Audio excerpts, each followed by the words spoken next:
दोस्तों, भगोड़ी एक बार फिर से कोर्ट में गलत साबित हो चुकी है। एक बार फिर से भगोड़ी अपने चाल में नाकामयाब हो चुकी है। आपने सुना होगा, अभी सोशल मीडिया पे बड़ी तेजी से एक बात फैल रही है कि सीमा हैदर ने अपनी शादी का जो मैरिज सर्टिफिकेट था वो रजिस्टर्ड करा दिया। रजिस्टर्ड ही नहीं बल्कि उसे कोर्ट में पेश कर दिया है। भगोड़ी ने अपनी शादी का सर्टिफिकेट पेश किया है। जैसे कि मैं आपको पहले भी बता चुकी हूँ कि सीमा हैदर की शादी जो है कहती है नेपाल में पशुपतिनाथ मंदिर में हुई, और ये चीज मैंने भी क्लियर की है।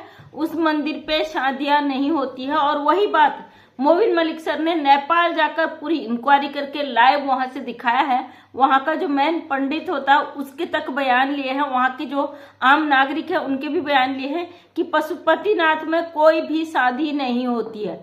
और साथ ही भगोड़ी को बुरी तरीके से इस जंजाल में फंसाया गया है।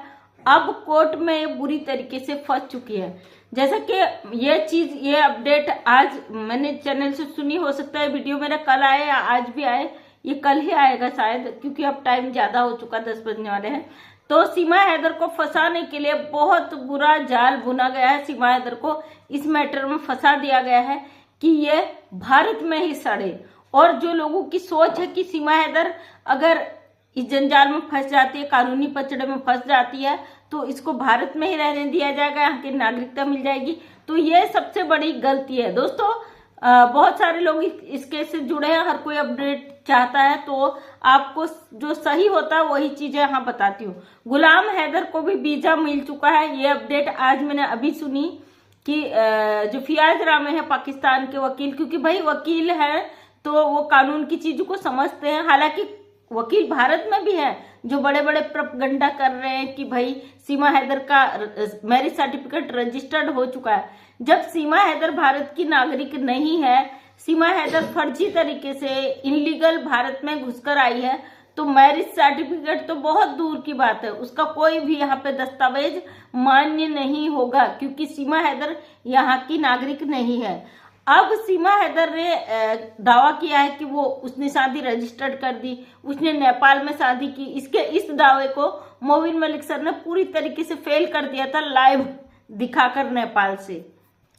लाइव सबके बयान यहाँ पे दिखाए थे कि इस नेपाल उस मंदिर में पहले तो शादी ही नहीं हो सकती। दूसरी बात, अगर सीमा हैदर नेपाल में आकर शादी कर चुकी थी तो भारत में आकर छुपकर क्यों रही, क्यों नहीं एटीएस को इसकी जानकारी दी गई? अगर एटीएस को जानकारी भी नहीं दी गई तो इसने जो मैरिज सर्टिफिकेट था, जो इसके बेल के कागज थे, उसमें वाइफ ऑफ गुलाम हैदर क्यों बताया, जबकि अब ये कहती कि मेरी शादी जो है नेपाल में हो चुकी थी। अगर किसी ने फर्जी दस्तावेज बनाए हैं तो वो भी बहुत बुरा इसमें फंसेंगे। दोस्तों, मेरे को आज बहुत कमेंट आए थे कि सीमा हैदर केस में कुछ नहीं हो रहा, हमें रिजल्ट चाहिए। देखिए, कानूनी मसला है, इस पे रिजल्ट आएगा जरूर। हमारा कानून बहुत इंसाफ करता है और किसी भी अवैध घुसपैठी के कारण हमारा संविधान नहीं बदल सकता। बार बार ये चीजें बता के हम भी थक चुके हैं, लेकिन सीमा हैदर अब अपने ही मकड़ जाल में फंस चुकी है। वहां से इसका निकलने का कोई भी चांस नहीं है। और इस पे और भी एक एफआईआर हो चुकी है, जैसे कि फियाज रामे सर ने बताया। अभी मोबिन मलिक सर ने कोई अपडेट नहीं दी। उसका एक कारण ये भी हो सकता है कि सोशल मीडिया पे जिस तरीके से मोबिन मलिक सर को टारगेट किया जा रहा है, चारों तरफ गाली गलौज किए जा रहे हैं, तमाम चीजें की जा रही है, उसके चलते भी मोबिन मलिक सर शायद अपडेट नहीं दे रहे। फिर भी जब फियाज रामे सर ने कहा है तो जरूर ये बात सच होगी, क्योंकि मोबिन मलिक सर और फियाज रामे सर की आपस में बात भी होती है। और गुलाम हैदर के बीजे को लेके भी एक खुशखबरी मैंने फियाज सर के चैनल पे सुना। गुलाम हैदर आज लाइव भी आया था, लेकिन शायद उसका नेटवर्क का इशू था। 2-3 बार उसने कोशिश की, वो उस पर सफल नहीं हो पाया, उसका लाइव नहीं हो पाया। तो मुझे लग रहा है गुलाम हैदर भी कोई यहाँ पे अपडेट देना चाह रहा था शायद। अभी तक मोबिन मलिक सर ने कोई अपडेट नहीं दिया, तो इसको क्या समझा जाए, आप कमेंट करके राय जरूर बताइएगा अपनी। तो मुझे लगता है कि गुलाम हैदर का बीच का प्रोसेस भी कंप्लीट शायद हो चुका है। और जो फियाज सर ने कहा कि गुलाम हैदर के साथ सीमा हैदर की जो बहन है रीमा, वो भी भारत में आएगी, तो उसको आना भी चाहिए, क्योंकि बच्चों का अटैचमेंट उससे ज्यादा था। हैदर तो बाहर रहता था, और जिस तरीके से सीमा पाकिस्तान में बैठे हर व्यक्ति से उस अपने बच्चों को पापा बुलवाया करती थी। यहाँ लप्पू से वो पापा बोलते हैं। किस तरीके से गुलाम हैदर के 4 बच्चों का ब्रेन वॉश किया गया, ये पूरी दुनिया देख रही है। अदालतों के सामने में रीमा का होना बहुत जरूरी है। अगर रीमा होगी शायद बच्चे अच्छी तरीके से उसे पहचान पाएंगे और इस भगोड़ी का सच सामने ले आएंगे। फिलहाल जिसने भी इसका फर्जी सर्टिफिकेट बनाया है वो भी बुरी तरीके से फंस चुका है, और जिसने भी इसे बनाने के लिए मजबूर किया है वो भी बुरी तरीके से फंस चुका है, क्योंकि ये तो सभी जानते हैं भाई ये अवैध रूप से आई है भारत में। इसका यहाँ पे कुछ भी नहीं है, इनलीगल एंट्री है। उसके बाद जो तमाशे इसने सोशल मीडिया पे किए वो आप सबके सामने है, वो सब बयान करने की जरूरत नहीं है। फिलहाल आप लोग जो दुखी है, परेशान हो, उसकी टेंशन मत करो, क्योंकि भारत में तीज त्योहार और छोटे मोटे ऐसे फंक्शन होते हैं जिसके चलते कोर्ट कानून थोड़ा स्लो चलता है। आज भी हमारे भारत में होली थी, ये वीडियो मेरा कल आएगा, तब तक होली खत्म हो चुकी होगी। तो आज भी कोर्ट बंद था और कल फिर संडे पड़ जाता है, यानी मेरा वीडियो संडे के दिन आएगा। कभी संडे पड़ जाता, कभी सेकेंड सैटरडे पड़ जाता, कभी हाफ डे पड़ जाता है, कभी तीज त्योहार पड़ जाता है। मतलब कानून थोड़ा स्लो चलता है, लेकिन रिजल्ट जरूर आता है, सुनवाई जरूर होती है, उस पर थोड़ा सा ढीला जरूर होता है, इसमें थोड़ी देरी जरूर होती है, लेकिन उस पर रिजल्ट जरूर आता है। आपको चाहिए भाई आज मोबिन सर ने बोल दिया तो कल ही से गिरफ्तार हो जाना चाहिए। अगर दूसरे दिन आपको नहीं पता, आपको ये नाचती हुई नजर आती है, तीज त्योहार मनाती हुई नजर आती है, तो आपको लगता है मोबिन मलिक सर तो झूठ बोले, ऐसा बिल्कुल भी नहीं है।